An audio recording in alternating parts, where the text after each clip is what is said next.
Good morning, everybody, and happy Wednesday. Hope your day went well yesterday. Mine was really good, and we had a really low-key evening last night. One of those things where we just went grocery shopping to pick up a few things. Look, we didn't see Bella. Hey, Bella. There's my puppy.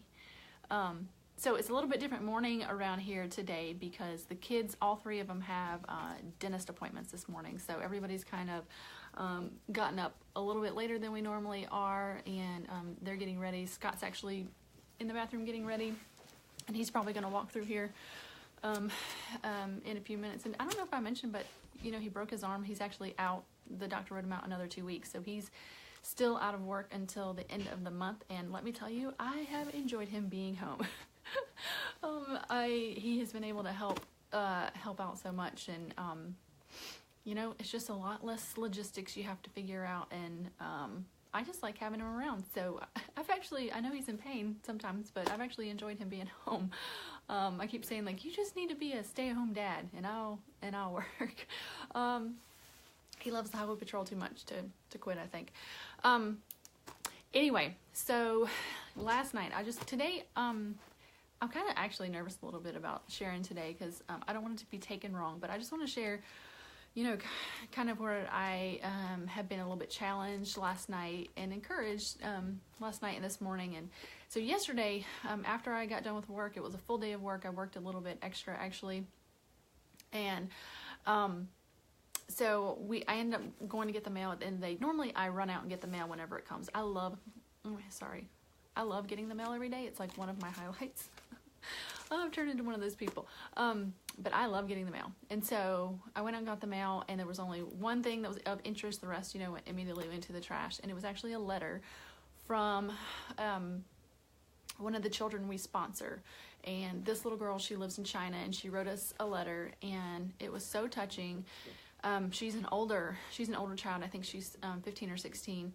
And she was saying that she was working really hard in school, and her teacher had told her she could do anything if she put her mind to it, and that her comment was, I was born in a poor family, and I'm really going to try to live above what society expects of me.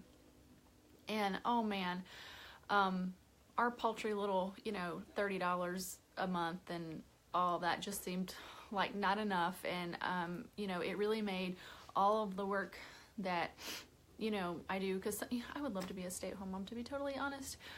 But sometimes, I read stuff like that, and, it's all worth it. It's worth it that I'm able to work and have this income and be able to share it with others. And whatever I go through, it's just worth it to be able to help other people. And I say that, with this. So this morning, I read part of Luke. Sometimes, I don't know about you, but sometimes I just need to read some red letter words. I just love reading the words of Jesus and just feel like I want to hear what he has to say. So this morning I just randomly turned to Luke 16 is where I started. And he's talking about, he's talking about money. So he's talking about the shrewd man. He does the parable of the shrewd manager, and he talks about the rich man and the beggar. And that's where I want to start this morning. And so verse 19, it says, there was a rich man who was dressed in purple and fine linen and lived in luxury every day. Okay, so let me just say, I don't know if you've ever seen the video that's going around Facebook. It was a church, I think in Charlotte, that did it as a promo for Christmas. But the guy wakes up, and he's like, I think there's like a bow on him or something, and he like breathes in, and then he goes into his bathroom to get ready, and there's like a bow on his sink, and he's like, wow, there's running water. And then he like goes out to his kitchen, and there's bows on food, and he's like, wow, there's food here. And then when he goes out to work, there's a big bow on his car, and they're like, oh my gosh, I've got a car. And the whole message, of the video was to be grateful for all the little things that you don't normally think about. And anyway, so when I read this, there was a rich man who was dressed in purple and fine linen and lived in luxury every day.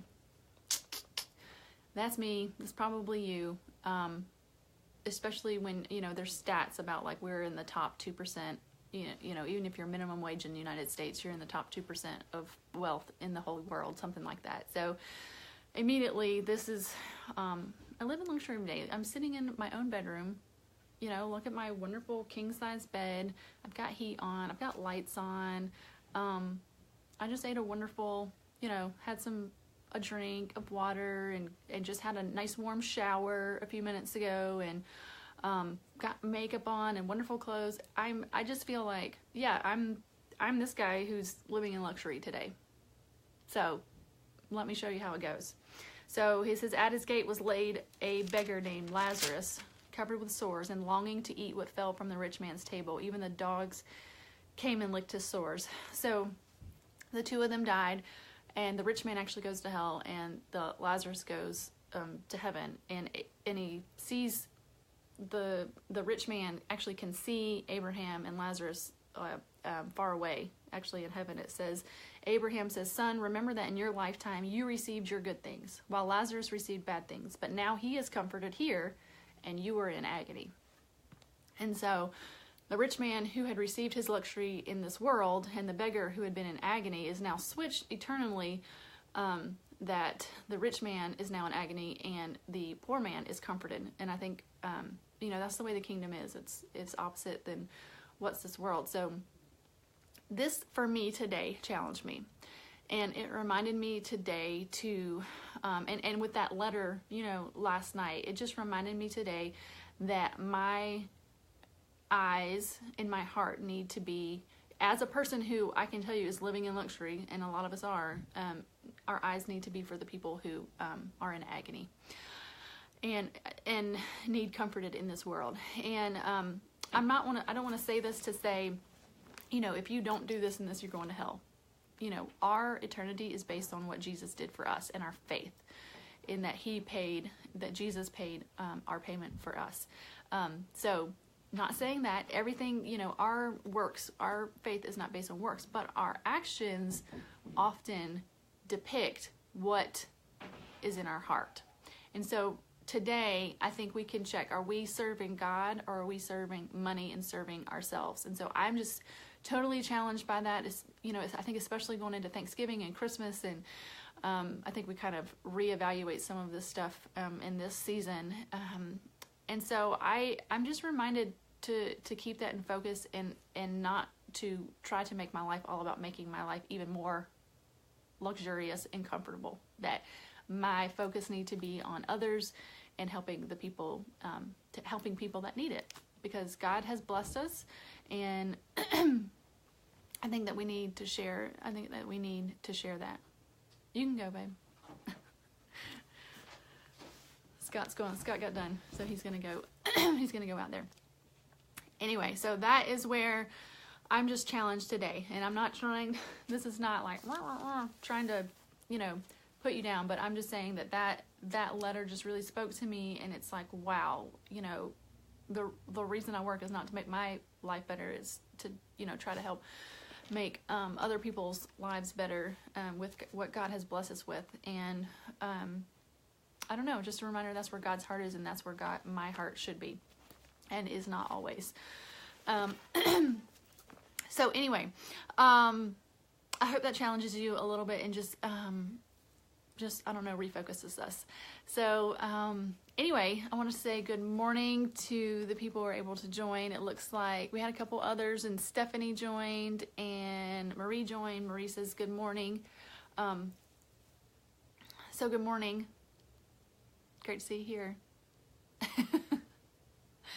Anyway, I think that's all for today. I hope you guys got to I hope you guys got to listen to the podcast from yesterday. Actually, it's so interesting. I didn't have a guest, and I got some great feedback from it, where I was just sharing it's 5 reasons you might be stuck in taking your next step, and got some great feedback already. And so I'm so grateful that God is using a couple of those words, just 20 minutes of those words, to encourage some people. So I hope you get to listen to that. And if you guys could just pray for me. I've got this cold. Yesterday I said I had a cold coming on. It got worse. I'm carrying around a box of tissues. I have a tissue nearby in case I need it. And tomorrow I have the interview with Christina for her her vlog, and so I'm actually going to be on video with her, and so I'm just praying that this cold will clear up before tomorrow, so I am not like sniffling and blowing my nose on a video. That would not be good. Oh, good. Kelly's on. Good morning, Kelly. She says, I'm going to listen to the podcast on the way to work today. Okay, very good. Yay. Let me know how it goes, and any feedback. And if there's, and this is what I really want, like if there is one of those reasons that you really identify with right now, let me know and I would love to pray with you. So in the thing, I give some scripture that you can pray to kind of take your next step, and I would love to pray with you if there's one of those that you need prayer on. So that's what the people that are reaching out, that's what I'm trying to do, and I've got a list. So anyway, all right, I am getting ready to have to blow my nose, and I don't want you guys to have to look at that. So I am actually going to hop off here and get these kids to the dentist. So you guys have a wonderful day, and we'll see you back tomorrow. Bye, guys.